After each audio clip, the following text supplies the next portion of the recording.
Hello दोस्तों, कैसे हो आप सभी। मैं रवि स्वागत करता हूं आपका अपने परिवार एसएससी गुरु रवि पर। तो सबसे पहले तो आप सभी को होली व रंगोत्सव की हार्दिक शुभकामनाएं। उम्मीद है ये होली आपके जीवन में आने वाले साल में अनेकों रंग बिछाए और आपकी जिंदगी रंगमय हो। और इसी के साथ होली का जो तोहफा है वो अपने एसएससी ने भी दे दिया है 6 तारीख को एक नोटिस जारी करके, जो कि ये था। एडवर्टाइजमेंट जारी किए उन्होंने फेज 11 2023 सिलेक्शन पोस्ट की, जिसमें 549 प्रकार की पोस्ट्स उन्होंने रिलीज की हैं। 549 से प्लस पोस्ट उन्होंने रिलीज की हैं और टोटल पोस्ट जो देखते हैं अपने 5369 पोस्ट हो चुकी हैं। इसमें जो अभी टेंटेटिव बताई गई है, मतलब 5369 पोस्ट बताई गई हैं जो अभी बढ़ने की आशंका है। तो बात करते हैं हम आज के कौन कौन सी वैकेंसी आई है इसके द्वारा, और जो ये 549 पोस्ट हैं ये कौन कौन सी हैं। तो ये अलग अलग रीजन के हिसाब से आई है। अब ये देखिए, dates for submission online application आपके 6 मार्च से 27 मार्च तक चलेंगे, ठीक है। और लास्ट डेट और टाइम रिसिप्ट ऑनलाइन एप्लीकेशन का 27 है। उसके बाद लास्ट डेट है आपके मार्किंग ऑनलाइन फीस की 28 तारीख रात 11 बजे तक। ये ध्यान रखना, रात को 11 बजे तक। ऑफलाइन चालान करते हो तो जनरेट करने की तिथि है आपकी 28 और पे करने की है आपके 29 मार्च। वो बैंकिंग आवर होते हैं उसके अंदर, ठीक है। करेक्शन की विंडो आपके 3 अप्रैल से 5 अप्रैल के बीच खुलेगी और आपके जो सीबीटी की डेट दी गई है वो जून जुलाई 2023 में दी गई है। मतलब जून जुलाई 2023 में आपकी एग्जाम होना संभव है, ठीक है। अब बात करते हैं आगे। ये आपके फील करने के लिए अलग से दिया गया है जो आप कर सकते हैं। अब आगे देखते हैं क्या क्या रहेगा इसमें प्रोसेस। वही एज रिलैक्सेशन जो हर वैकेंसी में रहता है उसके द्वारा रहेगा। और ये अब की बार ईडब्ल्यूएस के लिए इन्होंने एक अलग से फॉर्म दिया है, वो भी आपको अप्लाई करना है, ठीक है। अब इसके लिए हम आगे जाते हैं कि कौन कौन सी वैकेंसी थी, कहाँ कहाँ पे क्या क्या रहा उसके लिए।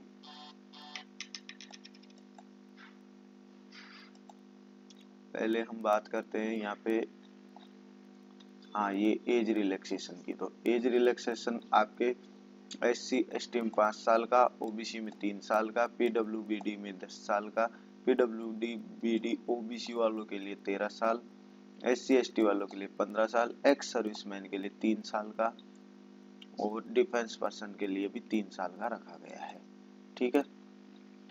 और ये डिफेंस पर्सन जो SC ST के हैं उनके लिए 8 साल का।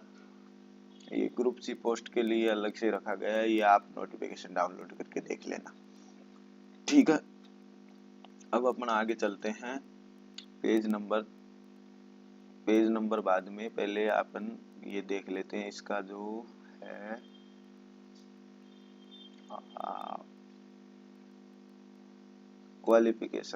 क्वालिफिकेशन आपके इसमें 10th 12th और ग्रेजुएशन लेवल की रखी गई है, जिसमें आपको मतलब जिस हिसाब से आप पोस्ट चूज करेंगे उस हिसाब से आपको एग्जाम देनी होगी। यदि आप 10th लेवल की चूज करते हैं तो आपको एक एग्जाम देनी होगी। 12th लेवल की भी चूज करते हैं तो 10th और 12th के 2 पेपर लगेंगे आपके।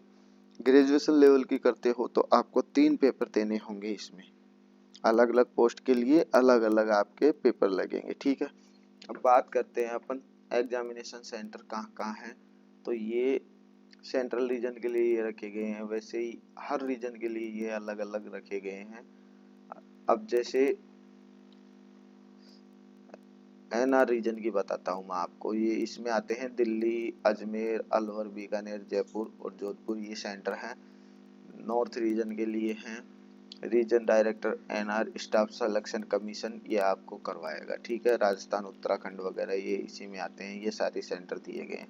तो इस प्रकार से आप एग्जामिनेशन सेंटर चूज कर सकते हैं। और एग्जामिनेशन स्कीम की बात करते हैं तो एग्जामिनेशन स्कीम जो आपके अभी फिलहाल चल रही है वही सेम टू सेम चलेगी। इसमें देखिए आपके जनरल इंटेलिजेंस के 25 सवाल रहेंगे 50 नंबर के, ठीक है। फिर जनरल अवेयरनेस के रहेंगे 25 सवाल 50 नंबर के, क्वांटम एप्टीट्यूड उसके 50 नंबर के 25 सवाल और इंग्लिश के 50 नंबर के 25 सवाल रहेंगे। यहाँ पे साफ साफ लिखा हुआ है हाईलाइट करके, नेगेटिव मार्किंग फॉर 0.50 मार्क्स, मतलब 2 नंबर का 1% रहेगा और आधा नंबर आपके नेगेटिव में काटा जाएगा, ठीक है। अब इसके बाद हम बात करते हैं पोस्ट की। तो पोस्ट किस हिसाब से रखी गई है वो बात करते हैं अपन। पोस्ट आपके रखी गई हैं, ये सारी प्रोसेस आप एक बार पढ़ लेना जो अपने इसमें दी गई है कि किस हिसाब से क्या क्या करना है। तो ये आपके लिए एक बहुत महत्वपूर्ण चीज है कि फोटोग्राफ आपको कैसे लगाना है। यदि आप ऐसे फोटोग्राफ लगाएंगे तो आपका फोटोग्राफ अप्रूव रहेगा, वरना ये मान्य नहीं रहेगा, ये वाला मान्य नहीं रहेगा, ऐसे ये भी नहीं रहेगा, ये भी नहीं रहेगा, ये भी नहीं रहेगा।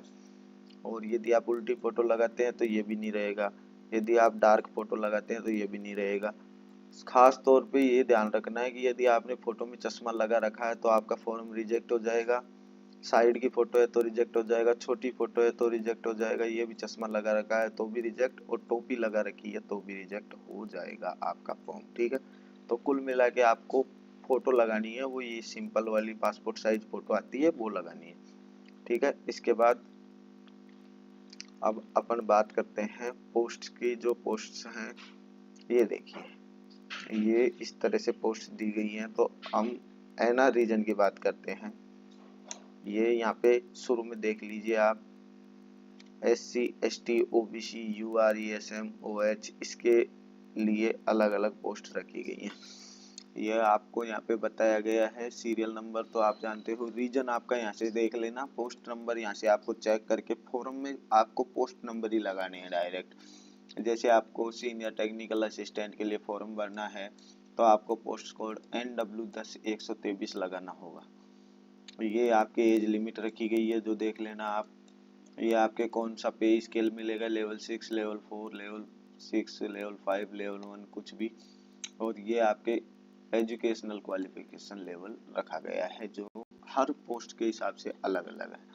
तो अब हम बात करते हैं एनआर रीजन की। तो एनआर रीजन में देखिए, ये लेबोरेटरी असिस्टेंट की जैसे पोस्ट है तो इसका पोस्ट कोड हो जाता है NR10-123। ये कौन से डिपार्टमेंट में है तो डिपार्टमेंट आप यहाँ पे देख लीजिए, national centre for disease control. 18 से 25 इसमें जो आपकी उम्र रखी गई है। लेवल 1 का पे स्केल मिलेगा, 10वीं पास इसके लिए रखा गया है। ये आपके पोस्ट हैं, टोटल पोस्ट आपके 2 हैं, ठीक है। तो इसमें एक बार आपको पोस्ट चेक करनी है कि कौन कौन सी पोस्ट है, कौन कौन सी नहीं है, उसके बाद ही फॉर्म भरना है। अब मान लो यदि आप EWS से आते हो और आप लेबोरेटरी असिस्टेंट के लिए एनआर रीजन से अप्लाई कर रहे हो तो आपका फॉर्म तो भरवाना आएगा और आप एग्जाम भी दोगे, लेकिन यहाँ पे देखिए आपके EWS की पोस्ट हैं जो 0 दी गई हैं, तो वो आपके सिलेक्शन पे कहीं ना कहीं असर डालेगा, ठीक है। तो इस प्रकार से आपको यहाँ पे चेक करना है, इसके बाद ही आपको फॉर्म भरना है, ठीक है। अब इसके बाद अपन बात करते हैं फॉर्म भरने की प्रोसेस क्या है। तो ये आपके ऑनलाइन फॉर्म भरने की प्रोसेस है। इसमें देखिए, पहले ये सारा आपके आईडी में से ले लेगा, कैंडिडेट का नाम, उसके बाद father name, mother name, date of birth, age, gender, category, ये आपको पूरा, डिसेबिलिटी है तो डिसेबिलिटी, नेशनलिटी आपके सिटीजन ऑफ इंडिया ही रहेगी। और ये आइडेंटिटी मार्क, यदि आपके शरीर पे कहीं भी कुछ भी है तो वो आपको दर्शाना है। ये 10th लेवल की एग्जामिनेशन बोर्ड भरना है, रोल नंबर भरना है, कब पास की 10th वो भरना है। उसके बाद ये देखिए, ये 15 नंबर जो आपका टॉपिक है ये बहुत इम्पोर्टेंट है, इसको आपको अच्छी तरह से देखना है कि कैसे क्या है क्या नहीं है, ठीक है। तो 15 नंबर है region to which the post belong. तो यहाँ पे आपको अपना रीजन जो भी भरना है वो। और इसमें दूसरी बात ये है कि यदि आप मान लो एनआर रीजन से आ रहे हो और आपको पोस्ट अप्लाई करनी है KKR रीजन की। तो आप अप्लाई तो NR रीजन से ही करोगे, लेकिन आपकी जो कट ऑफ है, मार्क्स है, उनके आधार पे आपको KKR रीजन की पोस्ट के लिए क्वालिफाई किया जाएगा। ठीक है, तो पहले आपको यहाँ पे रीजन सेलेक्ट करना है, उसके बाद आपको पोस्ट कोड भरना है। पोस्ट कोड भरने के बाद ऑटोमेटिकली यहाँ पे पोस्ट नेम आ जाएगा और लेवल आपके पोस्ट का कौन सा रहेगा, 10th रहेगा, 12th रहेगा, वो भरना है, वो ऑटोमेटिकली आ जाएगा। इसके बाद आपको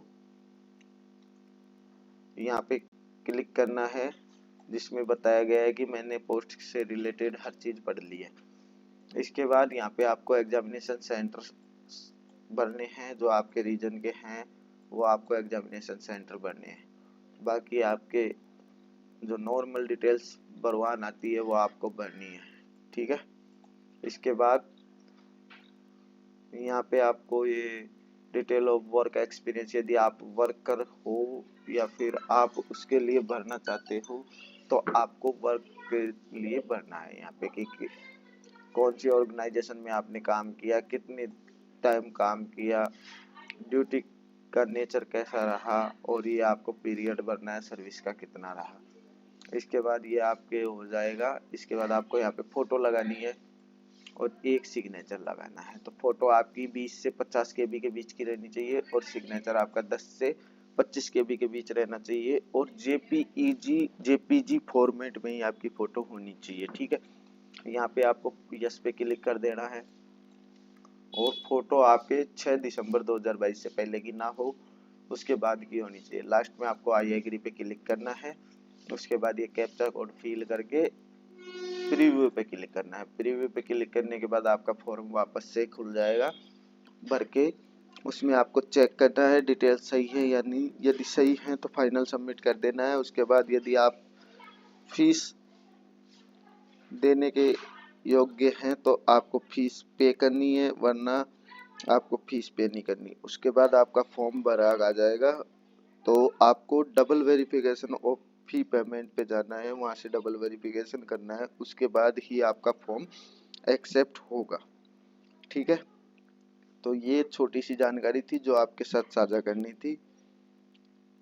अगली वीडियो में मिलते हैं, तब तक के लिए जय हिंद, जय Bharat, happy Holi to all SSC Guru Ravi family.